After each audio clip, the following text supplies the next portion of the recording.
warahmatullahi wabarakatuh.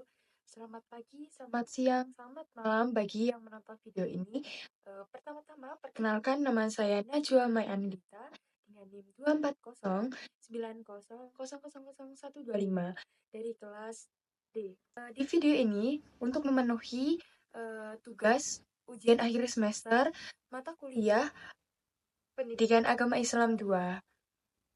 Pada tugas kali ini saya mengambil judul Tetangga atau Netizen, mengenal batas etika dalam dunia nyata dan dunia maya, menumbuhkan akhlak sosial dan digital berdasarkan nilai Islam.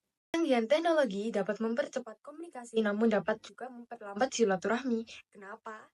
Pada zaman sekarang, teknologi itu bisa membuat kita dapat berkomunikasi dengan cepat. Kapan saja, di mana saja, kita bisa menelpon, mengirim pesan, atau video call hanya dengan hitungan detik.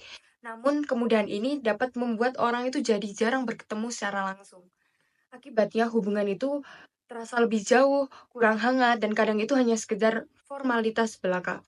Padahal silaturahmi atau pertemuan secara langsung itu penting untuk menjaga kedekatan, saling memahami satu sama lain, dan mempererat hubungan. Siapa sih netizen atau tetangga itu? Kalau tetangga itu orang yang tinggal di sekitar kita secara fisik 40 rumah ke kanan atau 40 rumah ke kiri. Itu berdasarkan keterangan dari ulama. Kemudian netizen itu orang-orang yang berhubung dengan kita secara virtual melalui media sosial atau media digital. Larangan gibah, fitnah, dan menyebar hoax itu termuat dalam Quran Surat Al-Hujurat ayat 12. Hoax itu sering muncul dari prasangka buruk tanpa adanya bukti yang jelas. Padahal Allah itu telah melarang kita berprasangka karena prasangka itu sebagian dari dosa. Hoax juga sering menyebarkan aib dari orang lain, padahal Allah telah melarang kita untuk mencari-cari kesalahan dari orang lain dan melarang kita untuk membicarakan keburukan dari orang lain.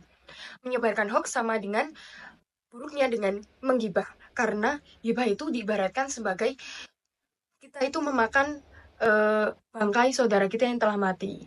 Dua jenis etika yang harus kita terapkan di kehidupan sehari-hari. Yang pertama, etika di dunia nyata.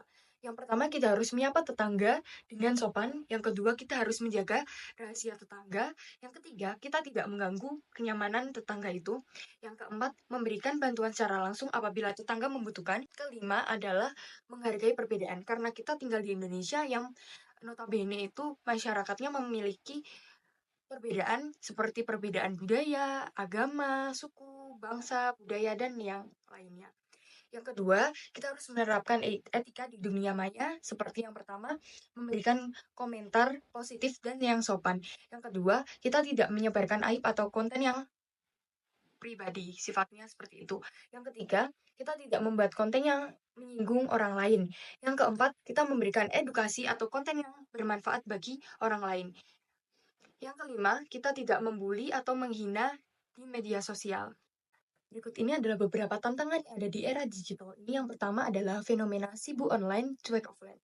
Baik dari fenomena sibuk online, cuek offline itu mengingatkan kita agar kita itu tidak terjebak di dunia media sosial saja atau di dunia digital saja. Melainkan kita itu harus tetap memprioritaskan hubungan sosial di dunia nyata. Karena apa? Karena interaksi sosial itu sangatlah penting untuk membangun kedekatan dan empati yang ada satu sama lain. Apalagi dengan tetangga. Tetangga tidak dikenal meski tinggal berdampingan. Yang kedua adalah adab hilang di kolom komentar. Yang ketiga, hoax dan ujaran kebencian dianggap biasa. Apalagi sekarang itu banyak orang yang terprovokasi ketika bermain media sosial. Mereka tidak mencari berita itu benar atau berita itu salah. Seperti itu. Yang keempat adalah privacy dianggap sebagai hiburan. Yang kelima, oversharing di media sosial. Karena apapun yang berlebihan itu tidak baik. Kemudian, adapun beberapa solusi dari permasalahan tersebut. Yang pertama, kita selalu menyapa tetangga. Yang kedua, kita aktif dalam kegiatan RT dan RW. Karena dengan kita aktif mengikuti kegiatan tersebut, sama halnya dengan kita menjalin silaturahmi, menjalin komunikasi satu sama lain. Kemudian, kita saring sebelum sharing. Artinya, kita menyaring apa yang akan kita sampaikan ke media sosial itu sudah baik atau tidak. Kemudian, konten itu buruk atau tidak. Kemudian kita dapat menerapkan 3S, yaitu sopan, santun, dan salam. Kita selalu sopan dimanapun kita berada, kita santun dalam bertetangga, kemudian tidak lupa mengucapkan salam. Memperkuat literasi digital dan adab Islami juga merupakan solusi yang ada. Kemudian kita menjadikan Rasulullah itu sebagai teladan akhlak baik di dunia nyata maupun di dunia maya. Bila waktu telah memanggil, teman sejati hanyalah amal. Bila waktu telah terhenti, teman sejati tinggallah sepi. Bila waktu telah memanggil, teman sejati hanyalah amal. Bila waktu telah terhenti, teman sejati tinggallah sepi. Bila waktu telah memanggil, teman sejati.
Di tetangga yang baik seharusnya kita itu saling menjaga, mendukung, dan menciptakan lingkungan yang harmonis.